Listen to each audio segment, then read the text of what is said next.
શું કરું? આજે મારા ઓલાદ ત્યાંથી ઉવા છે ને અહીંથી આવ્યા છે. હું મારા ઓલાદ માટે રહું છું સાહેબ. હું મકાન માટે નથી રહતો. તમારા છોકરા રડતા હતા પણ એને એટલી એને નથી ગેલો એને કાંઈક એને સહાયતા કરી પણ અમારા આટલા ભાઈઓ બધા બીજા ઘર ભેગા થઈ ગયા એટલે અમારે સરકાર પાસેથી વિનંતી છે.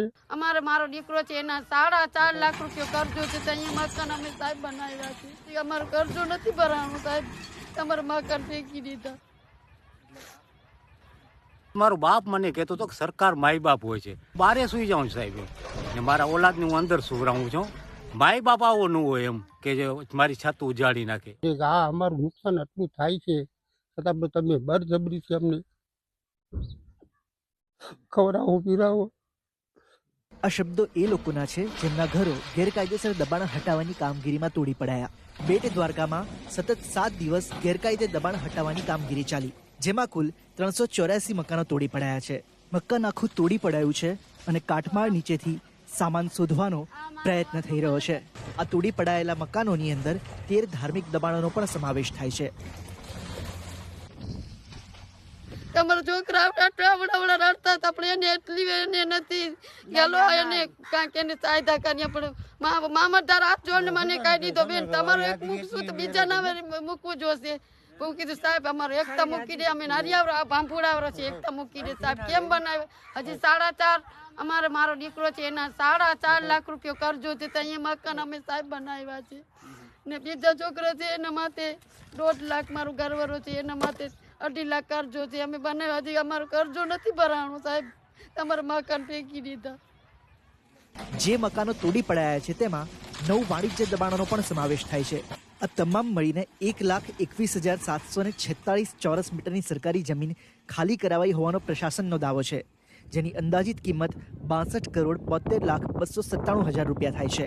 અમારો ધંધો તોડી નાખ્યું, અમને તોડી નાખ્યા, અમારા મકાન તોડી નાખ્યા સાહેબ. એમ અગર માણસ મારો બાપ મને કહેતો હતો કે સરકાર માય બાપ હોય છે.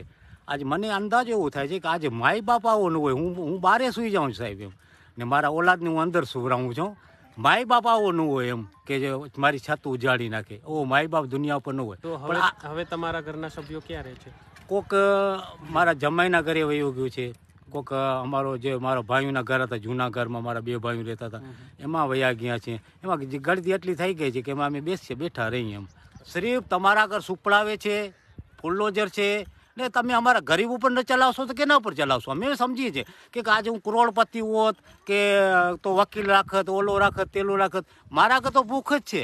લોકોને અન્ય સ્થળે ખસી જવા પૂરતો સમય ન અપાયો હોવાના આરોપ સામે દ્વારકાના નાયબ કલેક્ટર અને પ્રાંત અધિકારી અમોલ અવાતે બીબીસીને જણાવ્યું કે ડિમોલિશનની કાર્યવાહીમાં કોઈ નિયમભંગ નથી થયો અને કાયદેસરના કોઈ મકાનો તોડ્યા નથી. એ લોકોને નોટિસ આપી હતી જેમના મકાનો ગેરકાયદેસર હતા. મકાનો ખાલી કરાવવા અને અન્ય સલામત સ્થળે ખસી જવા પૂરતો સમય અપાયો હતો. અમે કાયદેસરના તેમજ ધાર્મિક બાંધકામો જેના ડિમોલેશન સામે માનનીય ગુજરાત હાઈકોર્ટે સ્ટે આપ્યો છે તેને અડક્યા નથી. જેમના ઘર તૂટ્યા છે તેમને આરોપ લગાવ્યો કે ઠંડી હોવાથી તેમને રાત જેમ તેમ કાઢવી પડે છે. સમગ્ર બાબતે બીબીસીએ દ્વારકાના ધારાસભ્ય પબુભા માણેક સાથે વાત કરી. જે કંઈ છે જે કંઈ થઈ ગયું છે એ જો જમીન ના જોઈએ આપણી અને અહીંયા આપણે કરતા હોય કોઈને પૂછ્યા વિના અને એની અંદર વિકાસના કામ હોય તો એવા બધા ઉપાડતા હોય. અને કોઈ એક સમાજના લોકો વિરુદ્ધ કાર્યવાહી થઈ રહી છે એવા આક્ષેપો થાય છે તો એ બાબતે આપ જો ભાઈ વિકાસના કામ હોય ને ત્યાં આયા નહીં ગમે આ કરો. મેં આજે રોડ મકાન બનાવ્યું છે અને રોડનું કામ આવ્યું છે તો હું કહું કે અન્યાય થાય છે. આ વાત છે. અત્યારે શિયાળાનો સમય છે અને લોકોના ઘર પડી ગયા. તમને લાગે છે કે આ ડ્રાઈવ છે એ યોગ્ય સમયે થઈ?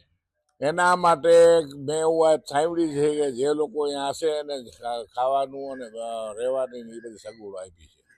દેવભૂમિ દ્વારકાની સાથે જામનગરમાં પણ દબાણ હટાવવાની ડ્રાઈવ ચલાવાઈ.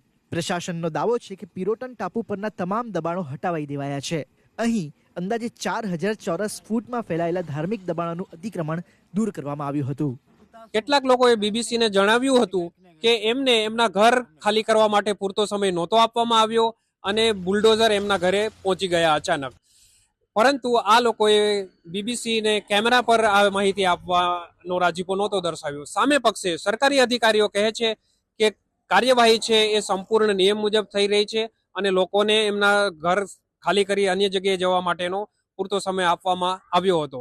ડિમોલિશન ડ્રાઈવ વચ્ચે જે યાત્રાળુઓનો પ્રવાહ છે એ ધીમે ધીમે પૂર્વવત થઈ રહ્યો છે.